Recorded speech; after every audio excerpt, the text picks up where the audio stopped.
सभी को शुभ की शुभकामनाएं। आज हम आधुनिक कविता का दूसरा भाग तोड़ती पत्थर, दूसरी जो कविता तोड़ती पत्थर, सूर्यकांत त्रिपाठी निराला लिखित तोड़ती पत्थर कविता को देखेंगे। तो तोड़ती पत्थर कविता में यह सूर्यकांत त्रिपाठी निराला इलाहाबाद के एक पथ पर जाते रहते हैं। तो जाते वक्त ये इनका अनुभव है, इनके अनुभव को ही ये कविता के रूप में लिखा गया है कि उन दिनों के कवियाँ जो भी कविताएं लिखे, उनका जो अनुभव, वो जो भी इस दुनिया में आँखों से देखा, उन्हीं चीज़ों को कविता के रूप में और पाठ के रूप में, उपन्यास के रूप में ये लिख रहे थे। उसी तरह सूर्यकांत त्रिपाठी निराला तोड़ती पत्थर पद्य को भी लिखा है कि यहाँ एक स्त्री इलाहाबाद के एक पथ पर क्या करती रहती है, पत्थर तोड़ती रहती है। इसका जो मतलब कि जो गरीब आदमी अपने पेट के लिए, अपने पेट को पालने के लिए, अपनी रोज़ी के लिए धूप में जिस तरह काम करता है, धूप में, बारिश में, किस तरह वो अपनी रोज़ी के लिए वो काम करता है, उसके बारे में जो कविता में दिया गया है। यहाँ एक स्त्री का वर्णन किया है। पहले मैं आपको कवि परिचय कराऊंगा। कवि परिचय। सूर्यकांत त्रिपाठी निराला जी का जन्म 1896 1896 में मेदिनीपुर महिषादल नगर में हुआ था। अल्पायु में आपकी माता की मृत्यु हुई। पत्नी तथा पिता के असामयिक निधन, गरीबी एवं तिरस्कार से जूझते हुए निराला का व्यक्तित्व जुझारू तथा संघर्षशील हो गया। आपका निधन 1961 में हुआ। आपकी प्रमुख रचनाएं हैं परिमल, गीतिका, अनामिका, अर्चना, आराधना, कुकुरमुत्ता, राम की भक्ति पूजा, तुलसीदास आदि। निराला के काव्य में कथ्य और शिल्प की दृष्टि से वैविध्यता दिखाई देती है। आपके काव्य में मानवतावाद, भक्ति, श्रृंगार और प्रकृति से संबंधित भावों का चित्रण हुआ है। निराला जी की भाषा में ओज है, प्रवाह है, कसक है और गरिमा है। प्रस्तुत कविता में सड़क पर पत्थर तोड़ने वाली एक साधनहीन और असहाय नारी का अति सजीव चित्र अंकित हुआ है। गर्मियों की तपती दोपहर में अपने घर से दूर काम करने वाली उस नारी के प्रति कवि के मन में अपार सहानुभूति है। कवि को यहाँ वो नारी के प्रति सहानुभूति आती है। एक ओर तो धनी वर्ग ऊंची ऊंची अट्टालिकाओं में विश्राम कर रहा है और दूसरी ओर मध्याह्न के विषम ताप में यह प्रताड़ित युवती परिश्रम साध्य कार्य में व्यस्त है। अर्थवैषम्य की ओर ध्यान आकृष्ट करने वाली यह प्रगतिवादी रचना निराला के काव्य संग्रह अनामिका से संकलित की गई है। कितना कवि परिचय पद्य को देखेंगे। वह तोड़ती पत्थर, देखा उसे मैंने इलाहाबाद के पथ पर, वह तोड़ती पत्थर। पहली जो पंक्तियों में ये कह रहे हैं, वह तोड़ती पत्थर कौन? एक गरीब स्त्री अपने पेट को पालने के लिए अपने परिवार की एक रोटी के लिए वो क्या कर रही थी? पत्थर तोड़ रही थी। पत्थर क्यों तोड़ते हैं? क्योंकि घरों को बांधने के लिए, कि ये पत्थर को धूप में तोड़ती रहती है। देखा उसे मैंने इलाहाबाद के पथ पर, वह तोड़ती पत्थर। कवि ने उन्हें कहाँ देखा? इलाहाबाद के एक रास्ते में, पथ पर देखा। वो क्या करती रहती है? पत्थर को तोड़ती रहती है। पत्थर को किस तरह तोड़ती रहती है आगे वर्णन किया गया है। कोई ना छायादार पेड़ वह जिसके तले बैठी हुई स्वीकार, श्याम तन भर बंधा यौवन, नत नयन प्रिय कर्म रत मन। देखो ये दूसरी पंक्तियों में कह रहे हैं कोई ना छायादार पेड़, कि इलाहाबाद के पथ पर सूर्यकांत त्रिपाठी निराला ने देखते हैं तो वहाँ कोई एक पेड़ नहीं रहता, क्योंकि वो कौन सा काल रहता है, वो गर्मियों के जो दिन रहते हैं, वो गर्मियों के दिनों में क्या हुए रहते हैं, सारे पेड़ सूख कर सारे पत्ते गिरे हुए रहते हैं। कोई भी पेड़ में क्या पत्ते नहीं थे। कोई ना छायादार पेड़, वहाँ कोई भी एक भी छायादार पेड़ नहीं था, जिसके तले बैठी हुई स्वीकार, कि ये वो एक गर्मी में बिना कोई छाया के वो क्या हुई थी, बैठी हुई थी। आप सभी को पता है कि गर्मियों के दिनों में किस तरह जो धूप रहती है, धूप का जो ताप किस तरह रहता है, तो हम घरों में भी नहीं रह सकते कि ये गर्मियों के दिनों में। ऐसी एक स्थिति में एक स्त्री अपनी रोजी रोटी के लिए वह कहाँ बैठ जाती है, गर्मियों के दिनों में दोपहर की धूप में वो बैठी रहती है। तो सोचो कितना वो सोचो कि उतने तापमान में वो कैसी बैठी हुई थी, क्योंकि उसको क्या चाहिए, उसको रोजी रोटी चाहिए उसके, इसलिए वो गर्मी सर्दी इन सभी चीज़ों को वो क्या नहीं कर रही है, उतना ध्यान नहीं दे रही है, कि अपने काम में वो व्यस्त हो गई है। उसका वर्णन कर रहे हैं। श्याम तन भर बंधा यौवन, उसका तन कैसे था, श्याम था, सांवला था, और भरबंधा यौवन माने वो युवती थी। युवती मतलब एक 25 या 26 साल की युवती थी। नत नयन प्रिय कर्म रत मन, उसकी आंखें भी दिखने में बहुत ही सुंदर थी, और प्रिय कर्म रत मन, कि वो अपने काम में वो क्या थी, अपने काम को वो बहुत ही प्यारा समझकर अपने काम को प्रिय समझकर वो रतमन, अपने मन को उसके काम में लगाई हुई वो बैठकर पत्थर तोड़ रही थी। गुरु हथौड़ा हाथ करती बार बार प्रहार, सामने तरु मालिका अट्टालिका प्रकार। ये क्या वो कह रहे हैं कि ये जो गुरु हथौड़ा हाथ, बड़ा सा एक हथौड़ा उसके हाथ में था, और करती बार बार प्रहार, कि पत्थर को वो बार बार प्रहार कर रही थी। वो जो हथौड़े से क्या कर रही थी, बार बार प्रहार कर रही थी।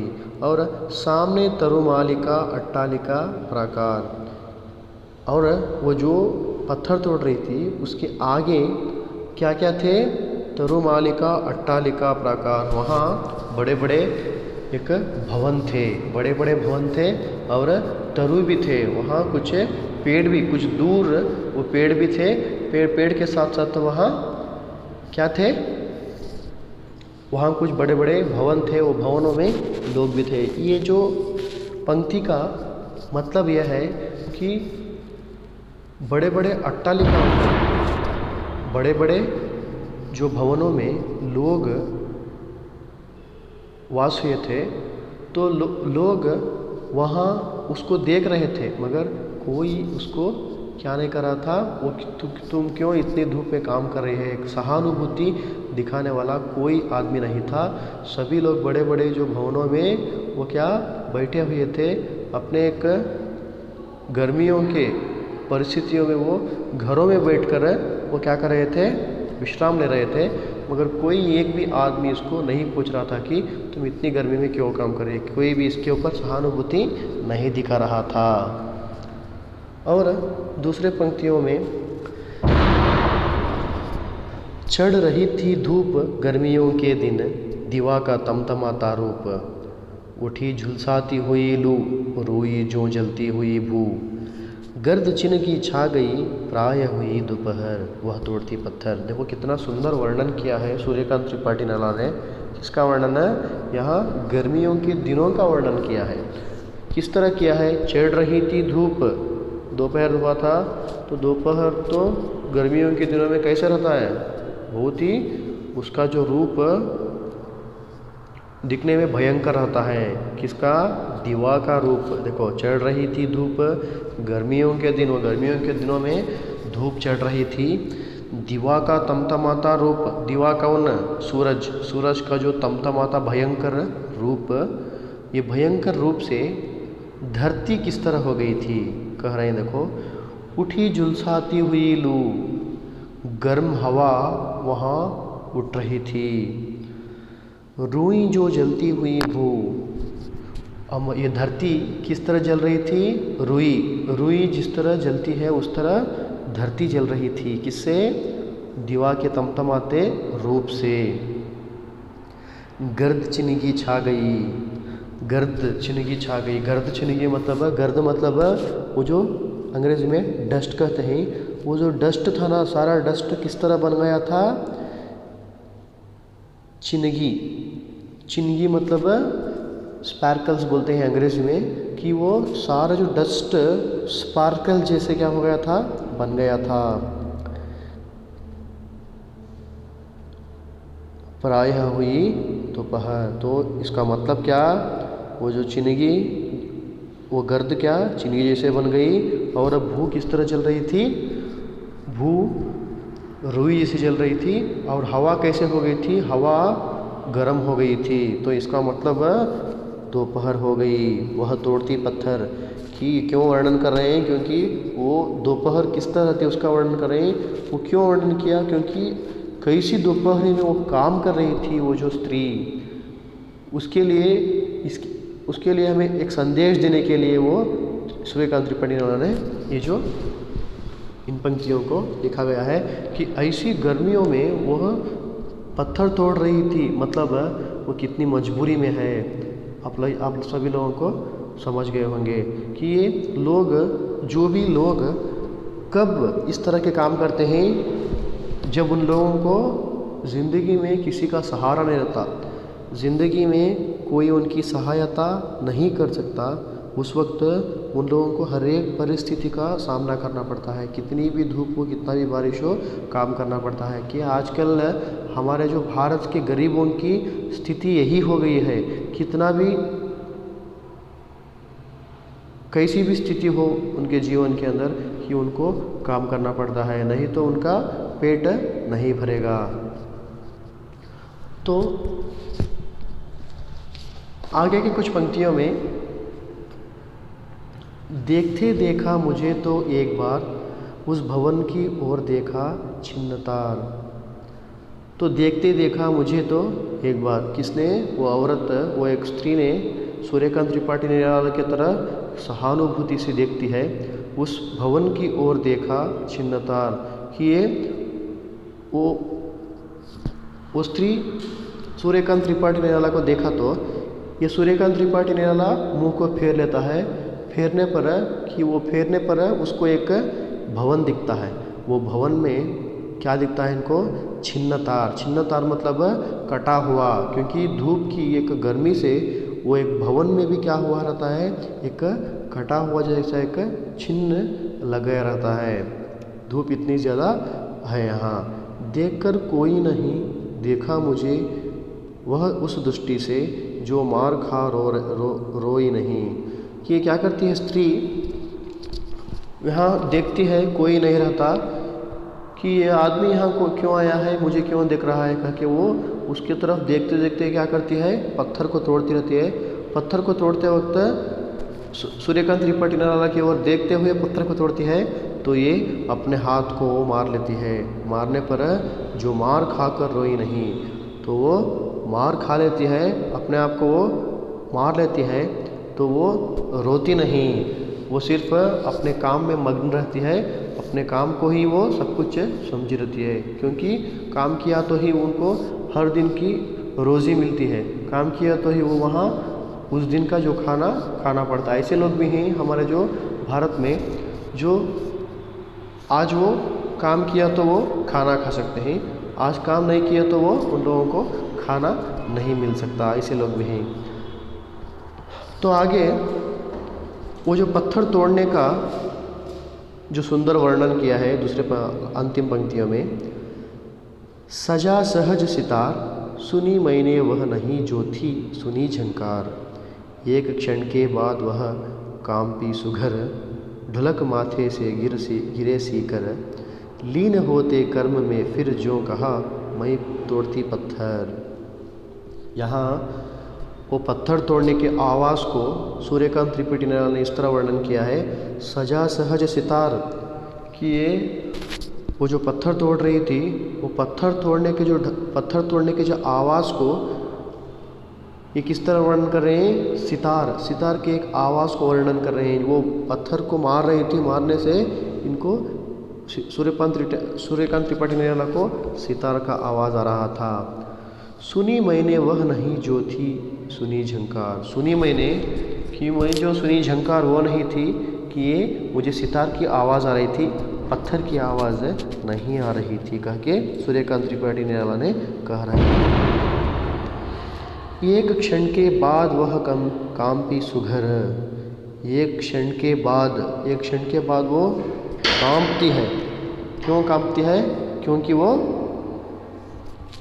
बिना घर के वो कांपती है। वहाँ कोई छायादार पेड़ नहीं रहते, धूप ज़्यादा हुई रहती है कि वो पत्थर तोड़ती रहती है, काम करती रहती है, तो इसको क्या होता है, इसको ये कांपने लगती है, शोर होने लगती है, क्योंकि इतनी ज़्यादा धूप वहाँ रहती है। ढुलक माथे से गिरे सीकर, उसके एक माथे से क्या गिरते हैं, सीकर, पसीना गिरने लगता है। इतना पसीना गिरने पर भी वो धूप से वो कांपती रहती है। वो धूप से कांपने पर भी क्या होता है, लीन होते कर्म में फिर जो कहा, अपने काम में वो लीन होते हुए यह कहती है कि मैं तोड़ती पत्थर, मेरा काम क्या है, पत्थर तोड़ना, मैं पत्थर ही तोड़ती हूँ मेरे एक जीवन के लिए, केवल वो कौन स्त्री कहती है। तो यहाँ हमें क्या समझ में आता है, यह समझ में आता है कि हमारे जो भारत का गरीब, कोई भी गरीब हो, अपने एक जीवन के लिए, अपने जीवन में रोटी खाने के लिए वो लोग क्या करते हैं, इस तरह के कुछ बहुत ही ज़्यादा परिश्रम वाले वो काम करते हैं। किस तरह की जो परिस्थितियों में काम करते हैं, धूप में, बारिश में, सर्दियों में, हर एक मौसम में वो काम को करना ही पड़ता है, नहीं तो उन लोगों का पेट नहीं भरेगा। इससे हमें क्या समझ में आता है, ऐसे लोगों की मदद करना चाहिए हम लोगों को। जो भी हम लोगों को ऊपर वाला सब कुछ दिया है, तो हमें बहुत ही भाग्यवान हैं, भाग्यशील हैं। उसके वजह से हमें भाग्यशील हैं, तो हम जो खर्च करते हैं, ज़्यादा खर्च करते हैं, बाहर हमें जाकर खर्च करते हैं, पार्टीज़ करते हैं, और जो भी हमें दूसरे जो खर्च करते हैं, इन सभी खर्च के साथ साथ उसको करना छोड़कर, पार्टियों को करना छोड़कर, और जन्मदिन की जो पार्टियां करते हैं, इन सभी चीज़ों को छोड़कर, कि उसके बदले में ऐसे लोगों की मदद किया तो ऊपर वाला हमें क्या करेगा, भला करेगा। आप सभी लोगों को ये पद्य समझ गए होंगे। धन्यवाद। अंत में जो भी प्रश्न दिए गए हैं, इन सभी प्रश्नों का उत्तर लिखिए। धन्यवाद।